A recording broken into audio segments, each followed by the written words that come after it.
This is Joshua and Margaret Investigations. Again, we learned so little about anyone's backstory. It's such a shame.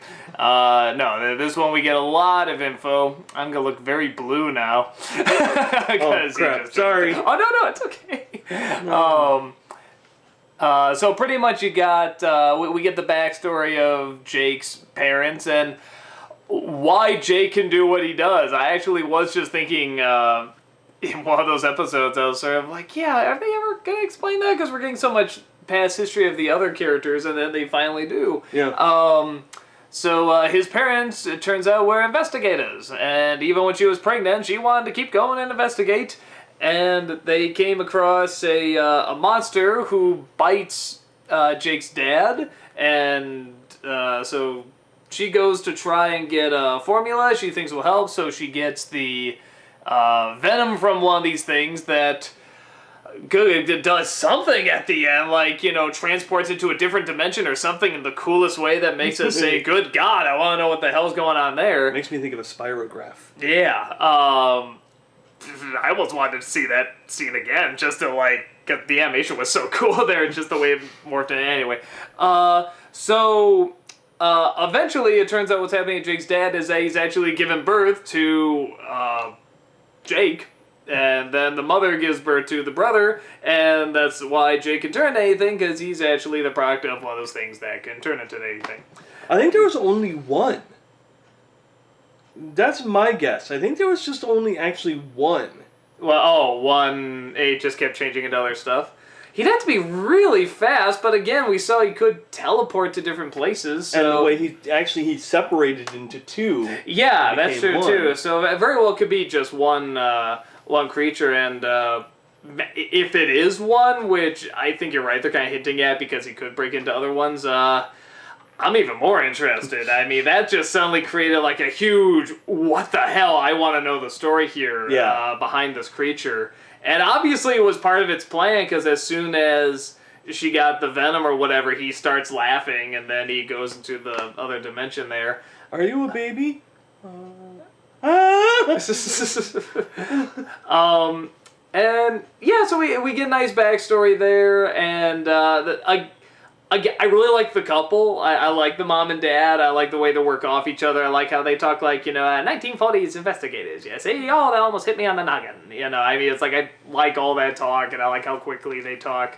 The only thing that it's just purely a me thing. The only thing that constantly made me nervous is, watching a pregnant woman go and do all that stuff, like get stuck in a tree, or when she's like rolling over on her stomach. I was just like, ah.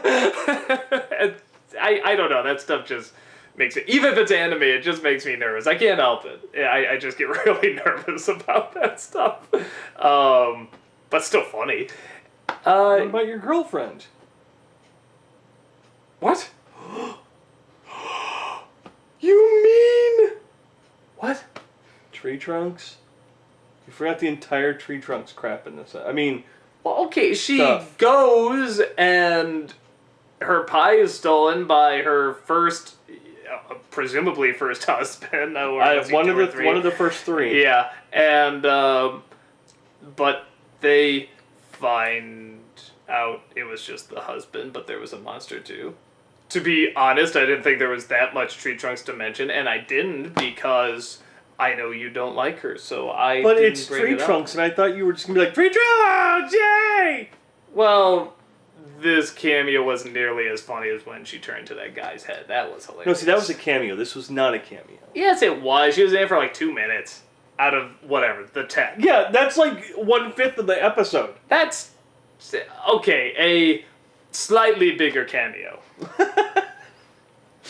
I didn't think she was a major player in this, but...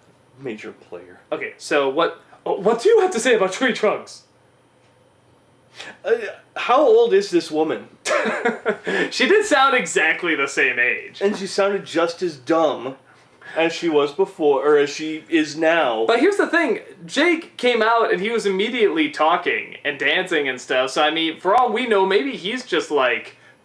No, because Finn, they found him when he was like a baby. Yeah, okay. Well, maybe he's a mutant human. No, that makes no sense. I don't know. Elephants can live a long time, especially if they make pie. Well, they can. I know elephants live for a long time, but still, it's just like, she just sounded as dumb as she was now. Well, I doubt age is making her smart. It sounds like she's old and only got older. Like the mind is slowly falling apart. Or maybe quickly. The mind was already falling apart. Yeah, maybe there was no mind there to begin with, Yeah. but no, she still makes me laugh. See, I'm surprised you didn't bring her up. It's The crying husband that just wanted thirds and fourths. I wanted to stop what I wanted to. It's just when she talks, everything she says sounds like no thought's being put into it. Just as soon as it comes to her head, like it goes to the mouth, and nothing is perceiving how it's going to sound at all. And I love that. I know you find it annoying, but I love it. I think Joy, it's what do you call hilarious. it? Vocal diarrhea? Oral diarrhea. Oral diarrhea. But no, I mean, I like the episode. I mean, what'd you think of it? It was okay. I guess, and it's stupid to say, oh, it was predictable. Like, once the thing started moving, I'm like, oh, it's that where Jake's coming from, you know? Yeah, you figured it out pretty early. No, you had a theory that, like, Jake was the dad or something. No. Well, what were we saying? Jake came from the dad. Oh, okay. I thought you said And he his brother was the came from dad, the and that's mom. where I was like, what? No. I was kind of mumbling to myself. Because I remember he had Jermaine as a brother. Yeah. So it was one of those things where it's like, okay, there has to be a second one.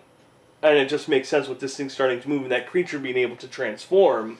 It's like, oh, that's probably Jake's father. Yeah, I knew somehow it'd be connected, but I didn't think it would actually come from the father. I do like the fact, too, that Jake technically doesn't know where he's come from. He still doesn't know. One. It's a good ending, but it also leaves it open for when they do reveal, you know, he really knows nothing, so all of this can be explained to him, and thus to us, and we can have this mystery trying to find out what that creature is. And it's a good choice to not have him know yet. Well, I love how he's like, oh, tell us the story about how you're born. Okay. And the story starts, and then when it gets to him, he's like, so they never told me. Yeah, it's like, why would he start off talking that way? I love how they tell the entire story, but Jake never actually tells anything. I love that. Yeah, it's like all that really happens in real life. He's like, well, let me tell you. They never told me. I mean, it's like, that's really what happened in real time, but then suddenly there's this flashback in there. I do like that. I thought that was a lot of fun. Yeah, and then they also go, ha! And BMO.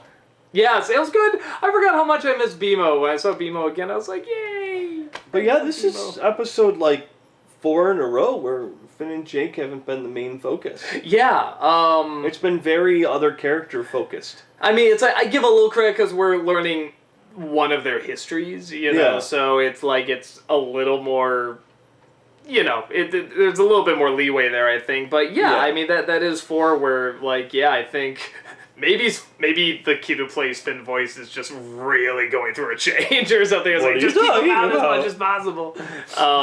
But they'd had to address it sometime, I mean, so yeah, I don't know, but that is a little weird that they've been out of so many. Like I said, with this one, I felt it's okay to have this in a collection of them because it's still the backstory of Jake, so I didn't think it was that bad. But well, I actually really liked this batch. Mm-hmm. I liked the 4 in a row of Finn and Jake focused ones, but I really loved again the Wizards. And Wizards are really I loved Peppermint Butler, and this one's a lot of fun too. Yeah, I mean, it got a little slow at a few times, but I mean, all in all, I had a lot of fun with this one and this group that we watched this time. Yeah, and I didn't feel with this one, because I know you're talking about with it being slow, but I think with this couple, because they are kind of older and it's more like an older generation and stuff, it felt okay because when it was slow, you still felt them kind of connecting and talking and working off each other, and it felt almost necessary to have kind of those slower moments, you know, and it didn't feel too awkward or uncomfortable or anything. So, and yes, by the way, that's exactly how a woman sounds when she's about to give birth. Ooh! That's what it looks like too. Just whoa! Actually, I will say this: the first time I saw Bree's hand or foot kind of pushing against Jory's stomach.